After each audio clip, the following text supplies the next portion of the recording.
Alhamdulillahi Rabbil Alamin. Wa bihi nasta'inu ala umuri dunya waddin. Wassalatu wassalamu ala asyrafil mursalin wa imamil muttaqin sayyidina Muhammadin wa ala alihi wa sahbihi ajma'in. Amma ba'du. Yang saya hormati orang tua saya, Bapak Kiai Haji Adnan Nawawi, segenap penasehat dan sesepuh Masjid Muawwalah, Ketua Ta'amil Masjid dan jajaran kepengurusan yang saya hormati, Bapak-bapak dan ibu-ibu, apa kabar? Sehat? Alhamdulillahirabbil alamin. Minta izin Pak Haji Billy dan pengurus materinya dipending dulu yang fikih muamalah. Saya akan menyampaikan malam ini malam pagi karena gelap jadi malam. Saya akan menyampaikan pagi ini, subuh ini, latar belakang terorisme, agar kita setidak-tidaknya berpikir lebih jernih melihat persoalan ini. Jadi terorisme itu Bapak Ibu, atau bahkan belum teroris ya Pak, masih radikal saja, itu banyak faktor pemicunya, banyak pemantik. Pemantik itu kan korek api, triggering faktor atau faktor pemicu. Tapi ingat, yang banyak itu hanya faktor pemicu. Yang banyak itu cuma pemantik. Tetapi yang utama itu cuma satu. Yang paling utama cuma satu, yaitu faktor ideologi. Itu yang nomor satu. Jadi penyebab utama adanya terorisme atau radikalisme itu adalah ideologi. Adapun aksi-aksi, ada banyak alasan yang menyebabkannya. Dan alasan yang banyak itu bahasa sayanya hanya trigger saja, hanya pemicu saja, hanya pemantik. Apa yang utama, kita harus kembali kepada sumber ajaran Islam itu sendiri. Yakni ada banyak sekali hadis-hadis yang sudah menyampaikan ini semua. Cuman zaman Nabi belum ada istilah teroris itu Pak. Karena itu terminologi modern soalnya, bukan terminologi masa kini. Artinya memang Nabi sudah menyebutkan itu sejak awal. Dan perlu diingat, yang namanya ideologi radikal yang disebutkan Nabi, kalau zaman dahulu itu apa terkenal di tengah sahabat itu Khawarij ya. Khawarij sudah ada sejak awal dan bisa dialami oleh siapapun. Bahkan mohon maaf, TNI polisi saja bisa radikal. Bahkan yang terlibat terorisme itu kan ada mantan polisi dan sebenarnya mantan TNI. Bahkan kita tahu sendiri DITI itu kan tentara semua. PKI bahkan ya, PKI itu kan tentara semua. Artinya bisa terjebak kepada siapapun. Baik, saya kembali ke agama ini. Nabi SAW telah mensinyalir sejak awal kelompok ini memang ada. Jadi kita itu tidak boleh mencari alasan yang menegaskan kelompok ini nggak ada. Itu cuma isu yang dihembuskan Amerika. Jangan. Itu namanya kita sedang menipu kita sendiri, menipu umat Islam itu sendiri. Khawarij pertama dalam Islam itu namanya Dzul Khuwaisirah. Ini yang pertama, Bapak Ibu. Dan selalu bahasanya itu krisis kepercayaan kepada pemimpin Nabi sedang membagi ghanimah, harta rampasan perang. Berdirilah seorang laki-laki yang jidatnya cepu, tapi style yang lainnya tidak perlu saya gambarkan. Nanti bapak-bapak salah sangka. Nah, belakangan aja style lain. Saya gak enak, takut orang salah paham. Jadi laki-laki ini langsung menginterupsi Nabi. Ya Muhammad i'dil, wahai Muhammad adillah. Bahkan dalam keterangan yang lain dia mengatakan, wahai Muhammad, takutlah engkau kepada Allah dan berbuat adil. Ini keren Pak, berani sangat orang. Kira-kira kalau kita berani nggak Pak menginterupsi Nabi kayak ini? Kalau saya nggak berani lah kalau saya. Ya Nabi langsung bereaksi kan. Apa kata Nabi? Saya adalah manusia yang paling bertakwa, kata Nabi. Saya adalah manusia yang paling adil. Kalau saya nggak takwa gimana kalian? Kalau saya nggak adil bagaimana kalian? Coba kita lihat Pak, bahasa yang sama digunakan oleh para teroris zaman sekarang. Mengapa mereka jadi teroris?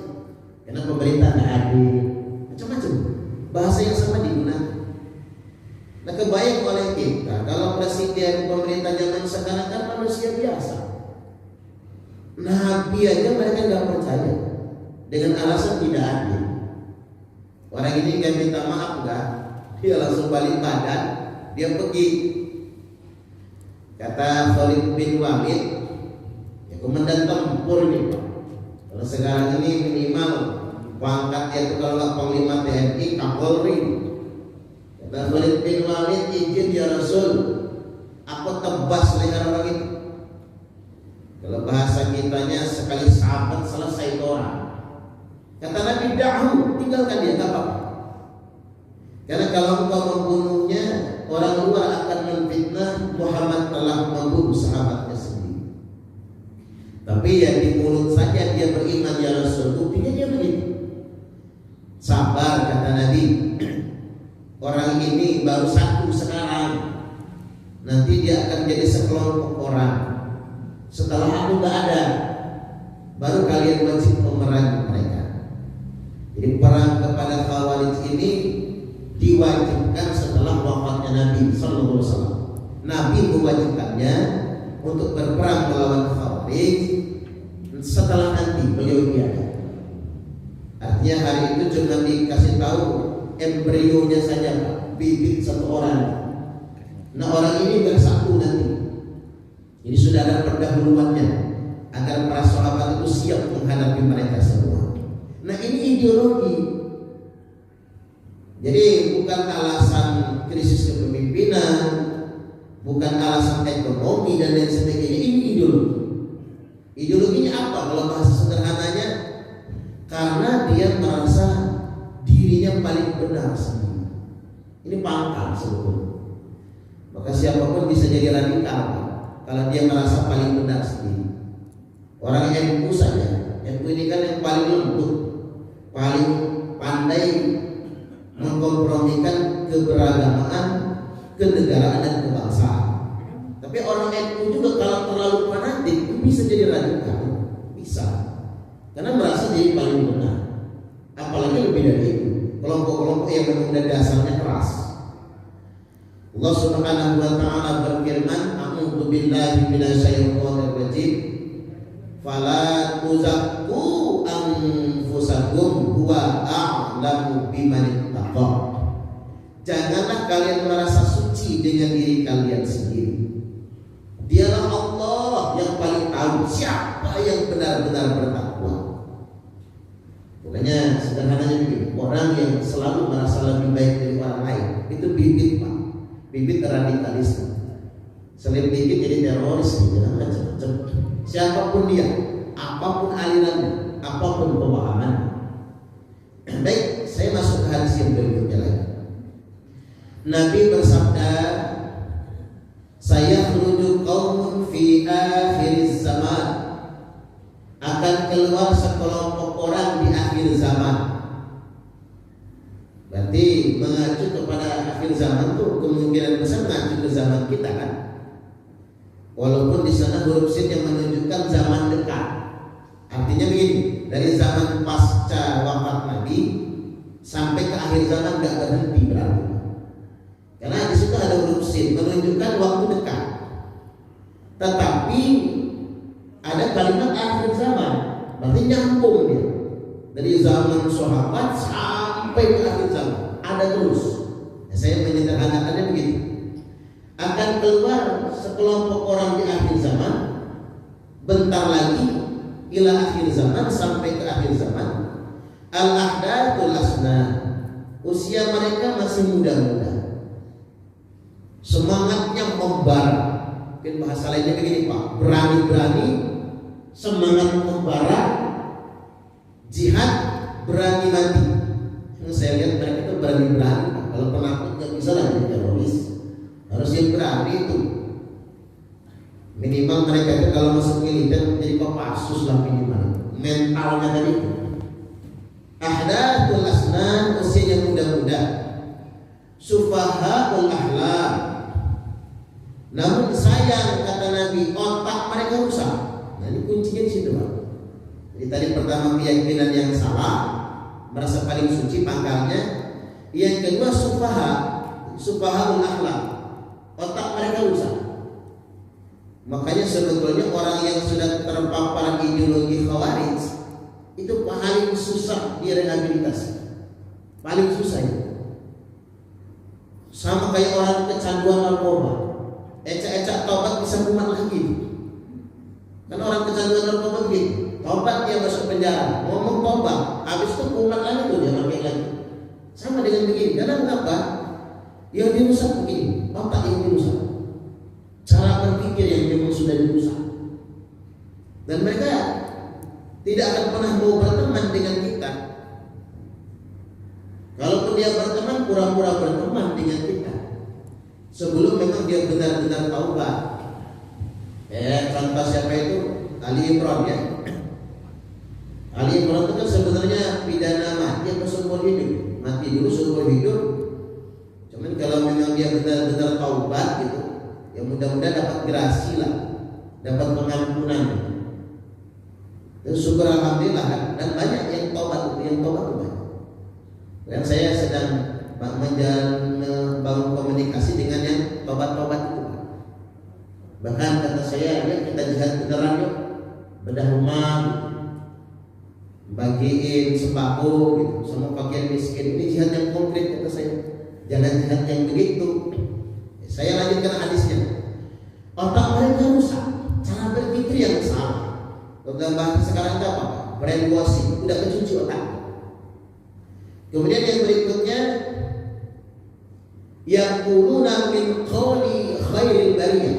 Mereka menipu kita. Mereka selalu berbicara mengatasnamakan pembicaraan khairul bariyah. Khairul bariyah itu sebutan atas Nabi kan. Kalau ngomong itu Quran Sunnah aja pokoknya. Udah kayak bener aja. Padahal Quran Sunnah yang ditafsirkan menurut nafsu mereka. Selanjutnya la yujawizu imanahum hanajir. Iman mereka itu tidak pernah melampaui kerongkongan mereka. Mulutnya aja teriak iman itu. Bahasa Nabi begitu Pak. Enggak ada di dalam hatinya. Yaquluna bi alsinatihim ma laisa fi qulubihim. Berkata dengan lisan mereka apa yang tidak ada di dalam hati mereka. Selanjutnya, yamrukuna minad dini kama yamruku sahmu minal ramiyah. Mereka akan keluar dari agama ini seperti keluarnya anak panah dari busurnya. Maksudnya apa?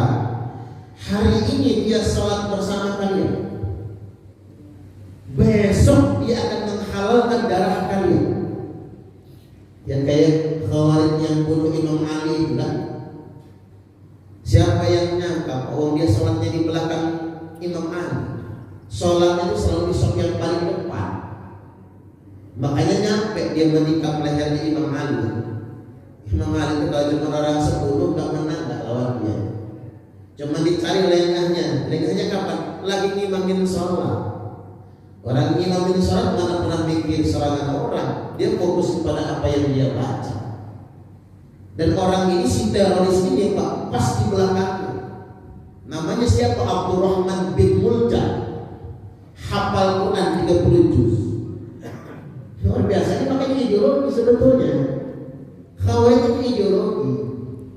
Makanya susah disembuhkan Bapak Ibu. 30 juz hafal Quran. Pernah menjadi duta Al-Quran di zaman Umar, di zaman Utsman. Tapi itulah yang membunuh Imam Ali.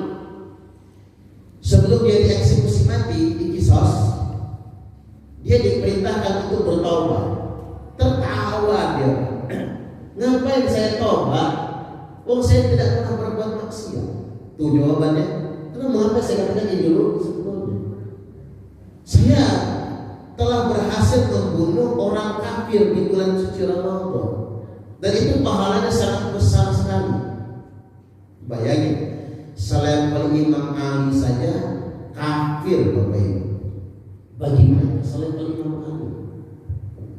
Apalagi cuma Jokowi Pak SBY gitu, aduh udah jelas lah.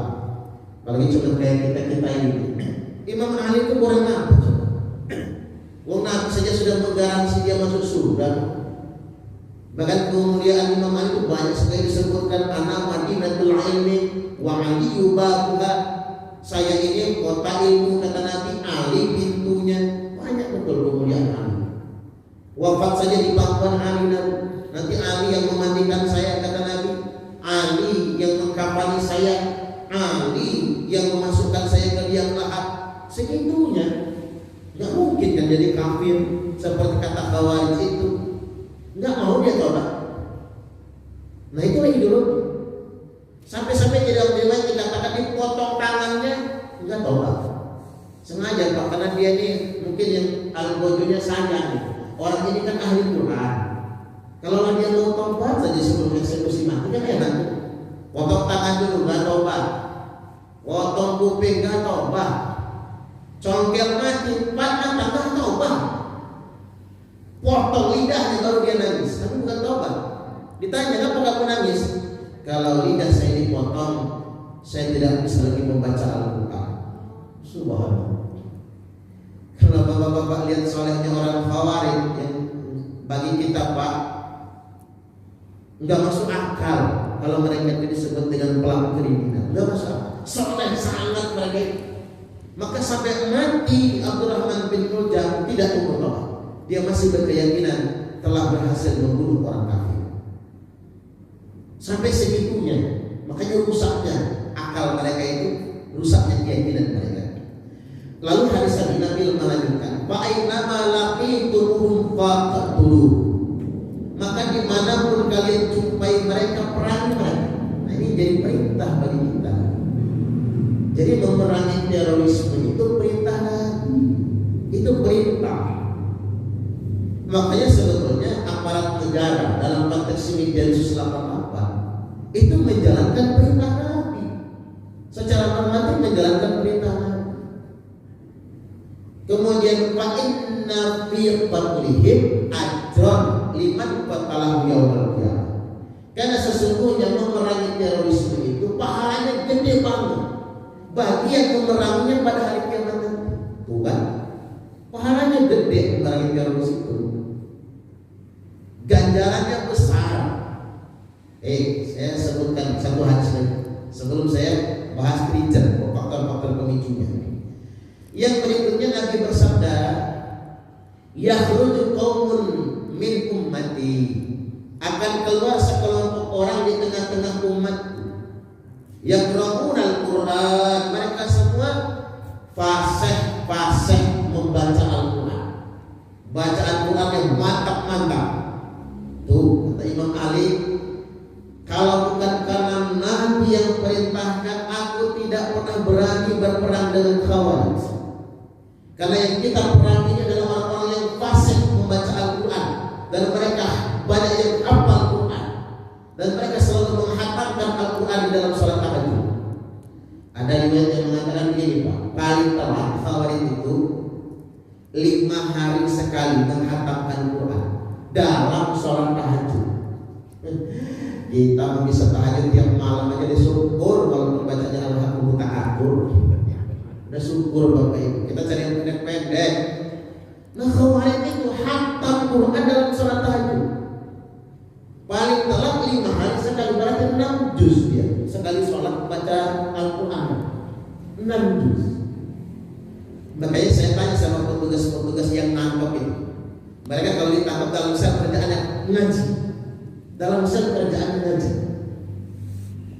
Makanya ada berita yang digoreng di framing kan. Pas penangkapan di Metro beberapa bulan silam itu, ketua RT ditanya karena ketua RT ikut menyaksikan penggeledahan. Apa saja yang disita Densus? Laptop kata dia, Al-Quran, madu, kurma, habatus sauda. Ribut orang sedunia internasional Pak. Tega Densus, Quran aja disita gitu, madu aja disita. Padahal bukan. Yang disita itu cuma laptop doang. Nah, petugas tanya sama istrinya, Bu, ada pesan gak buat suami ibu yang sedang kami tahan? Kemudian ibu ada titipan apa? Kata istrinya, saya titip Al-Quran, kurma, madu, habatus sauda. Tapi fitnahnya Qurannya sitaan Pak. Allahu Akbar. Karena memang mereka rajin betul kalau baca Quran. Yaqra'una Al-Quran, kata Nabi, mereka semua membaca Al-Quran. Nah, ini kalimat berikutnya yang betul-betul mesti kita pegang. Walaisa qira'atukum ila qira'atihim bisyai. Di mana bacaan Quran kalian tidak ada apa-apanya dibandingkan dengan bacaan Quran mereka. Ini Nabi loh Pak yang ngomong. Ini hadis Sahih Bukhari Muslim. Kalau bahasa kitanya, kalau kita mau apa-apanya, nggak ada apa-apanya Pak. Terus Nabi itu kan bukan ngomong di muawanah kan? Nabi itu ngomongnya sama sahabat Pak. Sahabat-sahabat Nabi di Masjid Nabawi. Nah, selain para sahabat saja bacaan Qurannya tidak ada apa-apanya dibandingkan dengan bacaan mereka. Apalagi bacaan Quran kita kan. Wala salatukum ila salatihim bisyai. Dan salat kalian tidak ada apa-apanya dibandingkan dengan salat mereka. Mereka kalau ke masjid lebih rajin dari kita, lebih awal. Kalau tahajud lebih panjang daripada kita. Bahkan mungkin Pak, Khawarij itu gak pernah nonton TV. Kalau kita masih lah sinetron, ibu-ibu apa suara hati istri misalnya, bapak-bapak nonton apa yang sampah misalnya, masih dilakukan. Kalau mereka tuh haram TV. Wala sholatukum ila sholatihim bisyai. Sholat kalian tidak ada apa-apanya dibandingkan dengan sholat mereka. Wala siyamukum ila siyamihim bisyai. Puasa kalian tidak ada apa-apanya dibandingkan dengan puasa mereka. Rajin puasa. Sholat kita, sholat mereka lebih rajin. Bahkan begini, dalam kalimat yang lain, tapi bukan hadis yang sama, tapi di hadis yang lain. Yahqiru ahadukum amalahu min amali. Seorang di antara kalian minder, sampai minder kata Nabi, kalau membandingkan amalnya dengan amal mereka. Kalian sampai minder kata Nabi, kalau membandingkan amalnya dengan amal mereka. Namun penyakit mereka apa? Wa yaquluna ahlul Islam kata Nabi. Mereka akan menghalalkan darah orang-orang Islam. Maka Indonesia ini kan mayoritas Islam. Tapi apa kata mereka? Indonesia ini negara kafir, tagut, kan gitu kan? Indonesia ini kan mayoritas Islam. Jadi Darussalam negara yang damai, tapi mereka kafir-kafir. Termasuk menghalalkan darah orang non-Muslim. Orang non-Muslim itu dilindungi Pak, baik yang mu'ahad maupun musta'man. Orang-orang non-Muslim. Makanya Nabi bersabda, man qatala nafsan mu'ahadan lam yara raihatal jannah. Yang membunuh jiwa non-Muslim, maka dia tidak akan mencium baunya surga. Jangankan surganya, baunya juga dia cium. Nah, kemudian Nabi bersabda, ini yang hadisnya mantap benar menurut saya. Fa idza kharaju faqtulu, maka apabila mereka sudah keluar, perangi mereka. Tsumma idza kharaju faqtulu, kemudian apabila mereka sudah keluar, perangi mereka. Tsumma idza kharaju faqtuluhum, apabila mereka sudah keluar, perangi mereka. 3 kali itu. Jadi kalau udah 3 kali itu Pak, serius banget Nabi itu, serius sangat. Mau sekali aja udah serius kok, apalagi 3 kali kan. Fatuba liman qatalahu, maka beruntunglah orang yang memerangi mereka. Sampai segitu beruntung. Dan dalam riwayat lain dikatakan sejelek-jeleknya korban terbunuh adalah orang Khawarij, dan sebaik-baiknya mati syahid adalah orang yang dibunuh oleh Khawarij. Segitunya Pak. Jadi bukan yang perang sama Quraisy, bukan yang mati di perang Badar, bukan yang mati di perang Uhud, tapi justru yang paling baik adalah yang mati berperang sama teroris. Sampai segitunya Nabi menyebutkan. Nah, baik artinya begini, kita nggak bisa nutup mata, kita nggak bisa ngeles teroris Tuhan saja, tidak bisa. Kalau begitu caranya kita memanipulasi ajaran agama. Kita harus percaya dulu ada yang sedemikian rupa. Nabi sudah memberikan sinyalnya, dan memang Islam tidak mengajarkannya. Mengapa saya sampaikan begini? Karena begini Bapak Ibu rahimahullah, kalau kita benci terorisme, yang mestinya yang memerangi teroris itu bukan tugas negara, tapi yang memerangi teroris itu tugas umat Islam. Ada orang yang maling, mengatasnamakan keluarga kita, ya kita dong yang marah. Terus ada orang berbuat kriminal, tapi dia mengatasnamakan Islam, mengatasnamakan jihad, kita yang mesti marah. Tugas seperti ini bukan tugas aparat penegak hukum. Aparat penegak hukum kan cuma di penindakan soalnya. Tugas sebenarnya ini deradikalisasi itu tugas ulama, ustaz. Saya pengennya semua kiai, semua ustaz itu bersuara. Katakan Khawarij itu memang ada. Dalilnya tak kurang-kurang ratusan hadisnya, banyak sekali. Nabi sudah sampaikan itu. Jangan sampai umat ini terpapar. Baik Bapak Ibu rahimahullah, saya masuk ke triggernya dulu. Faktor pemicu. Apa faktor pemicunya? Banyak faktor pemicunya Pak. Tapi jangan jadikan ini alasan utama. Hanya pemantik. Ibarat kita mau menyalakan rokok, ini bukan rokoknya, bukan yang mundur, tapi hanya korek api. Ya percuma ada korek api kalau rokoknya nggak ada juga kan. Artinya kita lihat faktor utamanya. Ini cuma trigger, pemicu saja. Yang utama seperti yang sudah saya sampaikan di awal. Nah, pemicunya apa? Macam-macam pemicunya. 1, karena krisis kepercayaan kepada pemerintah. Itu bisa jadi pemicu. Enggak percaya dengan pemerintah, itu bisa jadi pemicu. Dari situ dia terekrut, karena saking bencinya dia dengan pemerintah. Makanya saya sarankan Bapak Ibu, walaupun enggak milih Jokowi, jangan terlalu benci sama Jokowi.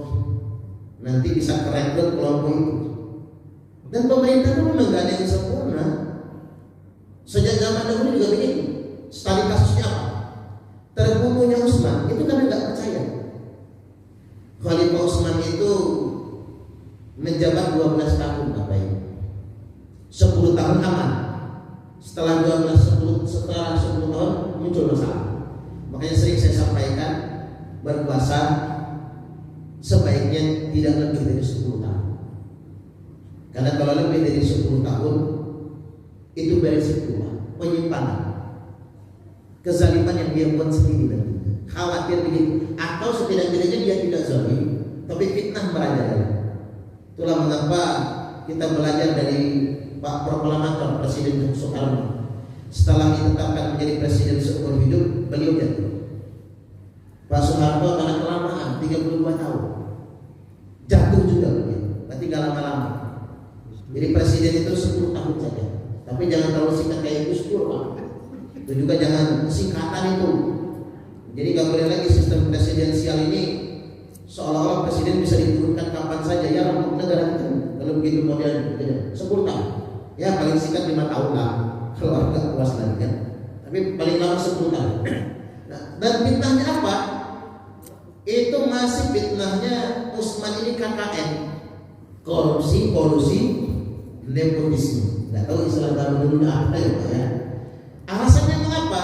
Kan Utsman ini kaya. Zaman itu kalau penguasa kaya orang nggak percaya. Utsman ini kaya. Dan waliul kala, gubernur-gubernur itu rata-rata keluarga dia, rata-rata. Makanya orang polis itu nepotisme. Padahal Khalifah Utsman nggak mungkin begitu. Mungkin dia ingin lebih efektif saja manajemen pemerintahannya. Dia cari yang loyal sama dia, gitu maksudnya. Atau mungkin dia nggak kuasa atas tekanan keluarga dia. Kan Bani Umayyah itu mantan penguasa Makkah selalu. Begitu dia sudah Islam, Pak tetap naruh di berkuasanya. Mantan jago-jago orde baru lah, gitu ya. Begitu di orde reformasi tetap ingin berkuasa, begitulah bentuknya. Nah, mungkin Utsman tidak kuasa, tapi namanya fitnah. Maka terbunuhlah Khalifah Utsman. Beliau itu ditusuk dadanya sedang mengerjakan sholat tahajud. Bukan akibat krisis kepercayaan kepada pemimpin. Sama terbunuhnya Imam Ali juga begitu, karena krisis kepercayaan kepada pemimpin. Selevel Khalifah Utsman pun orang tidak percaya. Selevel Imam Ali pun orang tidak percaya. Apalagi selevel pemerintah biasa di zaman sekarang. Sudah pastilah pemerintah tidak sempurna. Ada kekurangan-kekurangan mereka dalam memimpin. Jadi penyebab trigger saja faktor pemicu. Kemudian yang berikutnya, faktor pemicu yang selanjutnya adalah tidak setuju dengan konsep bernegara. Dia ingin negaranya negara Islam, nggak mau negara kesatuan Republik Indonesia. Ya kayak contoh dulu kan, ingin negaranya negara komunis, maka muncul pemberontak PKI. Ada yang ingin negaranya negara Islam, maka muncul pemberontakan PIT. Padahal sebetulnya Islam sama sekali tidak mengajarkan format bernegara. Formatnya tidak diajarkan. Bentuk negara itu kayak mana? Tidak diajarkan dalam Islam. Tapi Islam mengajarkan tentang bagaimana prinsip etika bernegara, keadilan, sebagainya, nilai kemasyarakatan, musyawarah mufakat dan lain sebagainya. Tidak setuju dengan konsep negara. Itu trigger, faktor pemicu. Karena begini Pak, nggak ada satupun sistem di muka bumi ini, negara manapun yang oleh teroris itu mereka akui, nggak ada. Arab Saudi kerajaan nggak ada satu. Makanya mereka bikin organisasi namanya ISIS, Islamic State, Irak, Syria. Mereka deklarasikan. Maka kalau tidak salah itu ada 14.000 warga Indonesia yang bergabung di ISIS dulu. Banyak Pak. Yang pulang-pulang dari sana itu jadi apa begini? Jangan-jangan mereka masih terpapar. Makanya kalau kata Habib Ali Zainal Abidin Al-Jufri, kalau ada yang mengajak kita mendirikan daulah, mengajak kita mendirikan khilafah, hati-hati itu penipuan. Karena mereka tidak benar-benar mendirikan daulah atau khilafah. Yang mereka lakukan adalah kekacauan. Coba terima, Timur Tengah kekacauan. Dan saya ingin tegaskan jawabannya buat kita ini. Tidak ada satupun perintahnya dalam Al-Quran dan Hadis menegakkan khilafah atau mendirikan daulah Islamnya. Tidak ada. Enak kita ngomongnya, tunjukkan perintahnya dalam Quran dan Hadis. Mereka ngeles lagi sama saya, Ustaz, emang gak ada perintahnya menegakkan khilafah, tapi kan gak ada larangannya juga. Nah ini Pak, mereka ngelesnya tidak ada larangan kan? Cara menjawabnya bagaimana? Kalau Anda ingin menegakkan khilafah, kata saya, maka sama saja Anda ingin membubarkan negara Anda sendiri. Kalau Anda ingin membubarkan negara Anda sendiri, maka Anda akan membuat kekacauan di negara ini. Itu yang jadi larangan. Apa jadinya itu? Dan saya sangat khawatir di poin ini. Orang nggak setuju dengan konsep bernegara negara kesatuan Republik Indonesia. Mengapa? Karena banyak, apalagi di Lampung. Bahkan mereka itu mendirikan kampung-kampung, Bapak Ibu, namanya kampung khilafah. Mereka itu di masjid begini terang-terangan ngomong, Pak, kami tidak mengakui negara kesatuan Republik Indonesia. Negara kami negara khilafah. Bayangkan, mereka sama sekali tidak bisa ditangkap. Dengan pasal apa namanya? Tidak ada undang-undang. Tapi terang-terangan Kemarin pas 17 Agustus mereka kibarkan bendera Jepang, nggak mau pakai bendera putih. Kibarkan bendera kelompok mereka, hormat bendera haram, Pancasila tauhid, dan mereka terang-terangan di mana di Bandar Lampung bapak-bapak keliling, banyak betul pelang-pelang mereka, pasang pelang mereka.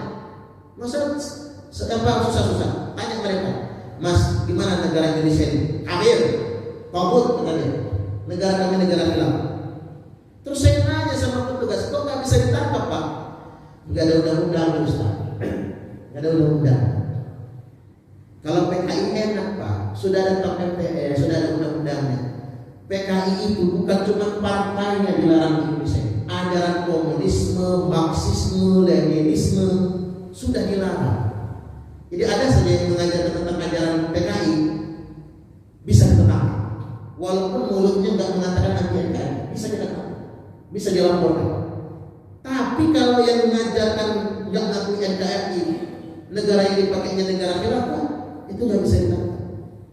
Makanya saya setuju banget ke depan kalau ada aturan semua kelompok aliran dan paham yang tidak mengakui NKRI, menolak Pancasila sebagai ideologi negara dan lain-lain, bisa dipidana. Setuju banget saya. Karena ini kalau banyak apa jadinya. Saya pernah ceramah di masjid begini Pak, sudah ditungguin selesai ceramah. Ini saya sama Zarudi, salat saya berdiri di belakang saya, karena sudah ada indikasi mereka akan menyerang saya. Jadi nggak usah lagi dia sholat. Saya ngebayangin kalau mereka banyak kayak mana. Minggu depan pengajian saya buat serma, kata saya semua yang punya saya pelototin kata saya. Ya saya dipelototin, saya mendeli loh Pak. Saya diam saja. Ya nggak mungkin kan saya balas pelotot, saya bukan preman soalnya. Dia melotot saya tunggu kalau anak buah saya melototin nanti kata saya. Sampai segitunya. Nah kalau banyak mereka nggak bisa saya ceramah begini percaya. Saya ceramah bulan Oktober kemarin Pak. Padahal nggak sedetil ini, saya ceramah umum-umum saja. Itu saya diserang dari belakang, 10 meter lagi mau sampai ke saya langsung disambar oleh orang. Saya ngebayangin kalau orang ini banyak bisa cilaka saya Pak, bener aja. Sampai segitunya. Nah ini nggak boleh banyak, kita harus perangi yang kayak gini. Nggak aman negara kita ini nantinya. Jadi sekali lagi yang kedua, trigger faktor pemicunya tidak setuju dengan konsep bernegara kita. Makanya kalau di Arab Saudi itu langsung disikat. Arab Saudi itu kebijakannya sangat represif Pak, represif yang kasar itu ya. Mereka itu lebih keras daripada subversif, langsung tangkap hukum pancung di Arab Saudi. Karena mereka nggak mau hilang uang negaranya. Kalau di Malaysia itu apa? Ditangkap, masukin penjara, baru disidang setelah 25 tahun kemudian. Terbukti bersalah atau tidak, baru disidang 25 tahun kemudian. Itu di Malaysia. Makanya negara yang hukumnya paling longgar terhadap radikalisme, Indonesia itu paling longgar hukumnya. Kalau di Amerika Serikat itu dibawa kemana? Guantanamo, tanpa diadili. Indonesia dikit-dikit HAM dari Indonesia sampai segitunya. Kemudian yang ketiga, faktor pemicunya apa? Karena kemiskinan Bapak Ibu. Faktor pemicunya karena kemiskinan. Sederhana contoh, saya nanya dengan narapidana teroris, kenapa Mas bisa ikut jadi JI saya? Awal muasalnya Ustaz, saya utang ke tetangga nggak dikasih. Padahal saya nggak punya beras, bukan Pak. Dia kecewa sekali. Apa ini yang disebut dengan Islam katanya? Apakah ini yang disebut dengan Islam? Alangkah pelitnya orang Islam ini. Begitu loh Pak. Muncul kekesalan yang memuncak, rasa kecewa yang sangat ke orang Islam pelit-pelit. Saya nggak kebeli beras, mau ngutang, nggak dikasih. Ya, ini kan faktor pemicu, bukan faktor utama, hanya pemicu saja. Ya salahnya dia ngutang sama orang pelit. Coba ngutang sama Pak Kiai Nawawi, malah dikasih malah. Ini bahaya Bapak Ibu. Nah jadi sedemikian rupa faktor ekonomi. Nah ketiban yang ngutangin teman dia yang radikal. Tuh makanya kamu jangan temenan sama orang-orang itu. Gak ada gunanya kamu temenan aja sama saya itu. Butuh uang berapa? 5 Nih gopek, kasih gopek. Dia mulai merasa terharu, Pak. Begitu mau dipulangin, udah nggak apa-apa, nggak usah dipulangin. Kamu nggak punya kerjaan, yuk kerja ikut saya. Nah ini Pak faktor pemicunya, latar belakang. Walaupun saya tidak sepenuhnya setuju terorisme muncul karena ketidaksejahteraan, faktor kesejahteraan. Bukan, itu cuma trigger saja, hanya faktor pemicu. Ya kalau orang maling karena nggak sejahtera, masuk akal analisisnya. Kalau orang begal, ya kayak jagung itu Pak. Seandainya mereka kaya-kaya semua, punya usaha pekerjaan bagus semua, sekolah semua, mondok semua juga, ya nggak mungkin terjadi itu. Bisa saya sebutkan sedemikian rupa. Tapi kalau tidak disebut tidak. Itu hanya trigger faktor pemicu saja. Maka begini, kalau yang gabung di JI itu Pak, rata-rata orang kaya. Yang ditangkap kemarin di Metro itu kalah rumah kita, mewah sangat rumahnya. Dan saya pelajari rata-rata kalau yang gabungnya di JI itu kaya-kaya. Tapi kalau yang gabungnya di JAD, Jamaah Ansarul Daulah, melarat-melarat. Makanya kalau JAD itu suhunya pendek, mudah marah. Makanya yang ngejar saya waktu itu Pak, saya lagi ceramah itu, dia gabungnya di JAD. Makanya dia suhu pendek. Kalau JI itu enggak, keren-keren. Mobilnya bagus-bagus, kalah mobil kita.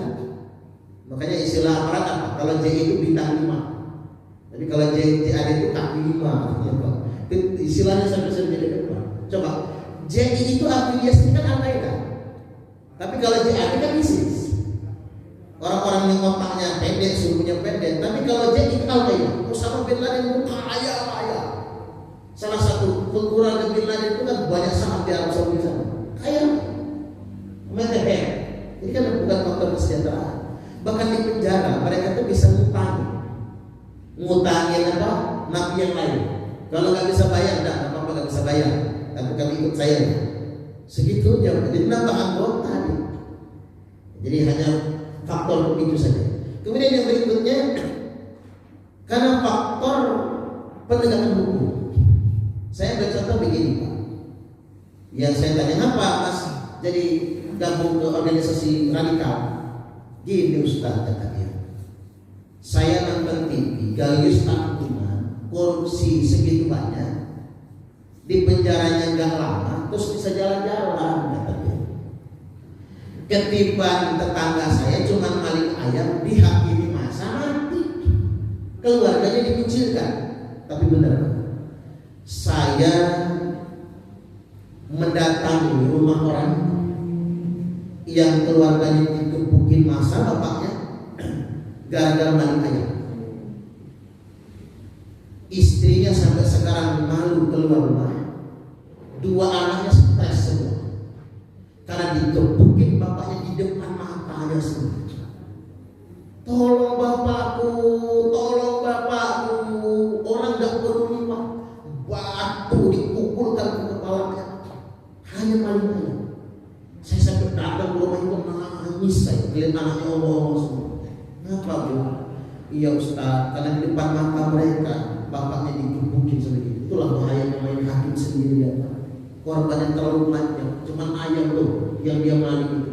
Makanya bapak-bapak saya menghukumi, ambil fatwa ulama, begal yang mati dibunuh massa, semua massa yang di situ dikenakan hukum membunuh. Dosa sama dengan membunuh. Makanya kalau ada begal dipukuli massa bapak itu, kalau nggak bisa mencegahnya, pulang, jangan hadir di situ. Karena yang menyaksikan di sana dosanya sama dengan yang melakukan. Bukan solusi, main hakim sendiri. Nggak boleh kayak gitu. Apa bedanya kita sama iblis? Iblis kan menginginkan mati orang-orang mati dalam keadaan maksiat. Bahkan saya pernah melihat itu begal itu, ampun ya Allah, subhanallah. Masih jadi pukul pakai batu sampai otaknya keluar. Nah dia melihat ketidakadilan itu. Di mana negara? Makanya begini, pejabat-pejabat yang korup itu bisa menjadi pemicu banyaknya teroris. Betul itu iya. Tapi itu bukan faktor utama pemicu, pemantik saja. Ketidaksejahteraan kan gitu ya. Kemudian pejabat yang korup, penegakan hukum yang tidak jelas, itu bisa menjadi faktor pemicu adanya terorisme dan lain sebagainya. Baik, kemudian yang berikutnya yang terakhir, karena cuci otak. Ya, jelas semuanya korban cuci otak. Kemarin seperti yang saya sampaikan di sebelumnya ya Pak, di Masjid Al-Hidayah, saya ketemu dengan ex-napi terorisme yang kasus PAI di Brengsel, perampokan bank ya di Brengsel. Coba Pak, Bapak cerita gimana kronologinya. Saya ini bertahap, berjenjang kata dia. Mula-mula keluarga saya itu NU. Terus saya sekolah di Muhammadiyah. Lalu saya mendengar kata bid'ah, kata dia. Kunut bid'ah, usholi bid'ah, mulai bid'ah. Habis itu ada yang kasih saya bukunya Hasan Persis. Lebih keras lagi kan? Keras sangat itu Persis kan. Mulai saya tambah keras dalam berpikir. Sering konflik sama keluarga. Terus masuk jauh lah, kata dia belum puas juga saya. Kemudian dia masuk ke PKS, Ikhwanul Muslimin dulu Pak. Jangan kan Ikhwanul Muslimin. Nah sering nonton video kekerasan Palestina, Chechnya, Bosnia. Nah di situ saya langsung terbakar, langsung jiwa terbakar. Muncul jiwa heroisme, pokoknya saya akan membela. Nggak tunggu besok lagi, saya harus bela saudara saya di Palestina. Saya harus bela saudara saya di Chechnya atau Kezaliman. Berani mati dia. Pokoknya saya harus berangkat ke sana berperang melawan Yahudi. Nah, nonton video. Padahal sebetulnya video itu dipertontonkan. Itu ada mentornya. Mentornya sengaja mempertontonkan video itu untuk memancing emosi peserta. Peserta yang sudah emosi, girohnya naik, itu baru dimanipulasi. Untuk tujuan apa? Agar peserta ini bisa menjadi pendukung fanatik partai yang mereka sedang tawarkan. Karena partai kami lah yang membela Chechnya, Bosnia, Palestina. Ujung-ujungnya begitu Pak. Makanya tadi mempertontonkan video kekerasan secara tidak bijak dan proporsional itu bahaya. Cegah anak-anak kita menonton. Cegah sekali. Sederhana saja Bapak Ibu, saudara kita jadi begal. Kayak kita jadi lampu tengah jalan, sama masa dilindas pakai mobil. Nah videonya viral, sampailah kepada keluarga tersangka. Ngelihat saudaranya dilindas pakai mobil, nggak tahan. Satu kampung keluar semua nyerang ke sana. Ditanya polisi, kenapa sampai begitu? Ya kalau dimatiin saja nggak apa-apa lah. Dari situ dia begal kita keluarga.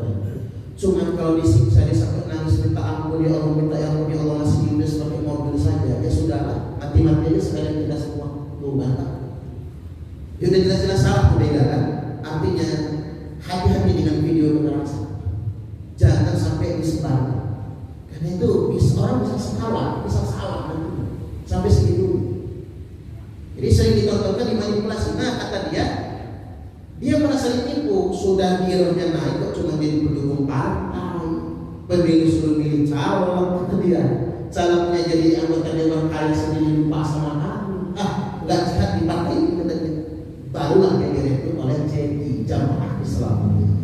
Nah itulah sebabnya. Panjang latihan militer katanya. Bahkan mereka itu latihan militer, latihan berenang di tempat latihan renang Angkatan Laut Lanau Surabaya. Di tempat TNI loh Pak. Mereka latihan nembak di lapangan tembok Brimob Kelapa II. Polisi nggak tahu kalau itu teroris, ya gimana? Mereka latihan militer dan di Malang nyewa bis polisi. Bayangin nyewa bis polisi. Ketika ditanya apa mereka pakai fasilitas militer, kata dia tempat yang paling aman adalah di tempat yang paling berbahaya. Ini teori mereka, hebat mereka. Tempat yang paling aman dan tempat yang paling berbahaya. Segitunya. Lalu dia ikut latihan militer yang di Bima, digerebek polisi, dia lolos, temannya tidak mati. Dia lari untuk ke Jakarta, mulai Lampung, baru ditawarkan pekerjaan ngerampok bank di Brengsel. Pas cara ngerampok bank dia tertangkap. Kemudian dia sekarang ingin berubah. Ini korban cucu otak. Jadi sekali lagi Bapak Ibu hati-hati, kita semua punya tugas yang sama. Bahkan banyak aliran-aliran yang semi radikal, bukan radikal ya, semi radikal, yang di situ aliran tersebut banyak mempengaruhi anak-anak kita. Makanya kalau milih pondok pondok sumbangsaranya Pak. Jangan asal pondok Pak. Jangan asal pondok. Kalau di pondok itu semuanya udah bid'ah, mending gak usah deh Pak. Masa dia akan membid'ahkan tetangganya sendiri atau keluarganya sendiri. Ciuman orang tua haram, hormat bendera haram, kan udah begitu. Walaupun kayaknya bagus pondok itu, jangan masukkan. Apalagi lebih dari mana itu. Menyatakan negara ini negara tauhid. Banyak pondoknya Pak, tapi susah wujudnya, gak enak rasanya. Banyak yang sudah terindikasi ke arah sana. Rumah-rumah tahfiz, masa makanya yang sedemikian dulu. Ada bahkan sekolah TK, SDIT yang mengajarkan tadi hormat bendera haram. Tapi enggak semua SDIT, cuma beberapa saja ya. Artinya memang kewaspadaan orang tua, jangan mudah memasukkan anak ke dalam sekolah apapun. Khawatir nanti anaknya jadi korban cucu otak. Kalau sudah ke cucu otaknya, apa jadinya nantinya? Baik, demikian kita buka sesi tanya jawab. Saya persilakan. Kalau ada silakan.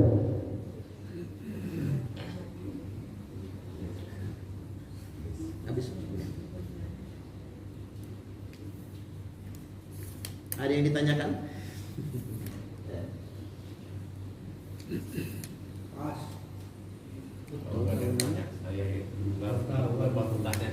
Silakan. Assalamualaikum warahmatullahi wabarakatuh. Berkaitan dengan cerita Ustaz tadi bahwa ceramah yang berkaitan dengan seperti ini kan pernah diancam, diprototin orang di daerah tertentu gitu tadi. Ya karena begitu saya dengar begitu, waduh, ini sangat berisiko sekali. Jadi karena kami menyayangi Pak Ustaz, jadi agak sedikit waspada Ustaz. Ya. Mungkin materi-materi ini bisa disampaikan kepada, kalau di muamanah insya Allah kan nggak ada yang misalnya berbau parfum itu nggak ada. Nah itu agak hati-hati aja Ustaz. Mungkin kalau yang betul-betul tempat orang itu gebrok ya ini Ustaz. Ini bentuk suatu kita menyayangi Ustaz. Terima kasih Ustaz. Ya maaf Pak. Paman saya kan polisi Pak. Naluri polisi kan tinggi sekali. Sob katanya, hati-hati sob katanya. Ceramah itu bahaya. Subhanallah, luar biasa. Iya Pak, memang kewaspadaan wajib. Terima kasih sarannya memang. Dan memang kalau di daerah-daerah itu saya lebih sok memang menyampaikannya, lebih lembut. Saya berani begini karena di muawanah. Artinya kita ini jangan berdebat sama penegak hukum lah Pak. Karena Densus 88 itu sudah sangat cermat sekali. Saya ambil contoh sederhana lah. Ini maksud saya begini, pemerintah itu butuh dukungan umat Islam dalam memberantas terorisme. Dan tidak perlu kita mengatakan Islam itu dituduh agama teroris. Tidak, pemerintah kita Islam semua. Tidak ada yang menuduh Islam agama teroris, tidak ada. Tidak akan berani, wah Islam semua. Cuma bahwasanya teroris itu ngaku Islam, nah itu yang mau kita membakar. Karena mereka ngaku Islam soalnya. Kalau mereka teroris tidak ngaku Islam, maka enteng pikiran kita ini. Nah kayak contoh terakhir penangkapan Farid Omar Akbar sama Zaidan aja. Banyak betul yang bikin framing ulama kok ditangkap. Itu tuh buktinya kuat banget Pak. Dan mereka tuh sudah lama terlibat di JI, tapi belum waktunya ditangkap. Karena apa? Masih dinego. Kalau dia masih mau berubah. Di Lampung ini ada beberapa pimpinan pondok yang kalau mau ditangkap sudah bisa ditangkap. Karena dia sudah baiat ke jamaah Islamiyah. Cuman masih dinego Pak. Bapak berubah usaha mengakui NKRI, lepaskan dulu baiat. Dia lepas baiatnya Pak, lepas baiatnya sama JI. Lalu dia baca ikrar terhadap NKRI. Berbaik sangka betul petugas itu. Cuman kalau diawasi masih juga ya tangkap. Sampai segitunya banyak. Kalau mau ditangkapin penuh penjara gangguan kuat. Kalau mau ditangkapin semua ini. Dan saya pada Omar Akbar itu sudah belasan tahun, sudah sangat lama. Bahkan itu pernah mau diangkat menjadi Amir JI Indonesia. Cuma diserahkan kepada para Wijayanto yang ditangkap 2019. Nah, dia menawarkan diri untuk menjadi penasihat saja, tapi dia eksis di luar untuk galang dana. Yayasan apa ini? Yang di Kali kemarin itu. Dan saya sangat prihatin Pak, karena yang ikut serta ditangkap itu teman akrab saya sendiri. Dan saya itu ingin mengubah dia agar hijrah menjadi baik itu sulit sekali. Dulu dia ikut MII awal-awalnya. Ini rata-rata ikut teroris itu Pak dari sel-sel MII, Ikhwanul Muslimin, kelompok-kelompok dia ikut MII sampai begal motor. 3 orang begal motor untuk biaya impak perjuangan, impak jihad. Jadi satu mati pecah kepala, anak tunggal bukan satu-satu. Orang tuanya sampai sekarang masih stres. Anak satu-satu. Yang satu kabur DPO, sampai sekarang masih DPO. Cuma kayaknya udah kadaluarsa. Kadaluarsa. Pidana itu apa? Pidana hukum itu berapa gitu? Dan udah kadaluarsa. Pernah saya telepon, ulang dah kata saya. Lo mau dapat kadaluarsa kayaknya. Tapi jangan ulang lagi kayak gitu. Yang satu dikirain mati, Pak. Teman saya dikirain mati. Ternyata masih hidup, masuk rumah sakit. Habis perawatan medis, sembuh, masuk penjara. Keluar dari penjara, saya rangkul lagi. Tak suruh kuliah, lulusan terbaik nomor 2, ya betul. Pintar. Kemudian pengen menikah, saya taruhkan, carikan istri, menikah. Ke Bandar Lampung saya carikan pekerjaan. Maksud saya biar dia berubah, nggak kayak gitu. Keluar memang dia dari NI, nggak gabung NI lagi enggak. Gabung ke pondok yang terafiliasi di JI. Dia ngajar di situ, istrinya ngajar di situ. Istrinya yang tadi yang berhubung yang biasa jadi berubah menjadi cadar. Setahun belakangan dia ketemu saya, kabur terus, nggak mau. Curiga juga saya. Saya telepon, kerja apa sekarang, Bang? Ngurir katanya. Ngakunya jadi kurir ya. Ternyata bener kurir beneran, Pak. Kurirnya JI ternyata. Dia ini kan ngirim duit. Dia JI itu nggak berlaku lagi transfer, nggak pakai transfer. Jadi uang itu dikirim langsung. Begitu caranya. Nah kemarin tertangkap yang tertangkap di Lampung Timur, yang pengalaman Badan paling apa ikut tertangkap. Yang 8 orang yang dari Lampung itu, Pak. Ini saya prihatin. Kita mau nuduh polisi bohongan, nggak bisa. Saya teman dekat saya, benar. Saya ngomong sama petugas, kata saya, tolong nanti suatu saat fasilitasi saya ketemu dia. Nanti dia marah sama saya, enggak, itu teman akrab saya, kata saya. Saya sudah banyak tolong dia soalnya, nggak mungkin dia marah sama saya. Saya ingin dia itu bekerja sama dengan negara. Kalau bisa dia menjadi apa ya, mitra negara lah dalam memberantas deradikalisasi. Kalau bisa begitu. Saya pengennya begitu ya. Jangan sampai dia terus-terusan begitu. Kasihan mertuanya tuh sampai nangis-nangis sama saya. Kok anak saya macam begitu katanya. Dari dulu mertuanya nggak setuju dengan paham kayak gitu. Termasuk ini sebentar lagi Pak. Saya sih baca di media ya. Akan ada 2 public figure yang ditangkap Densus 88. Kayaknya Densus sengaja sih ngebuka akan ada biar kita nggak terlalu kaget gitu. Dan ini diungkit sudah sejak lama dan sudah ada bukti pendahuluan itu sejak sebelum Ahok menistakan agama. Mengapa ini disampaikan? Dan sudah pernah dibuka sebelum Ahok menistakan agama. Karena dia ini masuk selalu demo di 212. Jangan sampai masyarakat nanti curiga, oh itu karena dia ikut demo 212 makanya dia ditersangkakan. Tidak. Ada 2 public figure yang akan ditangkap dan alat bukti itu kuat. Ada 2 bukti pendahuluan. Dan memang terlibat dalam terorisme. Yakinlah kalau nggak terlibat di terorisme, aman, tidak akan jadi masalah. Siapapun itu, walaupun dia vokal sama pemerintah, selama dia tidak terlibat di terorisme, aman. Tapi kalau dia terlibat di jaringan pendanaan dan lain sebagainya, dia mau tidak mau. Zaman sekarang canggih sih Pak. Kita hapus tuh riwayat telepon. Polisi mah gampang membalikkan riwayat telepon. Jadi begitu. Terima kasih atas masukannya dan Jibili, memang kita harus hati-hati. Tapi lebih daripada itu memang Pak, kita harus waspada, hati-hati kalau ikut pengajian. Semua ini, nah anggota TNI saja sudah ada yang terpapar. Saya habis khutbah Jumat, padahal khutbah saya itu sok banget ya. Kayak Jumat kemarin kan masih agak vulgar saya kan. Agak sok, saya karena khutbahnya di instansi negara, di koran Garuda Hitam saya khutbah. Khutbahnya itu tentang loyalitas kepada pemimpin, tanggung jawab, dan kemudian setia terhadap negara. Itu turun mimbar selesai khutbah Jumat, dia ngomong Ustaz, habis Jumat ada jadwal, gak ada. Saya pengen ngobrol sebentar sambil makan, biar saya praktik. Oke, saya makan. Begitu selesai saya nggak setuju sama Ustaz. Negara kita ini negara komunis. Kita nggak boleh setia. Kita harus melawan. Gak ada bikin saya bahas.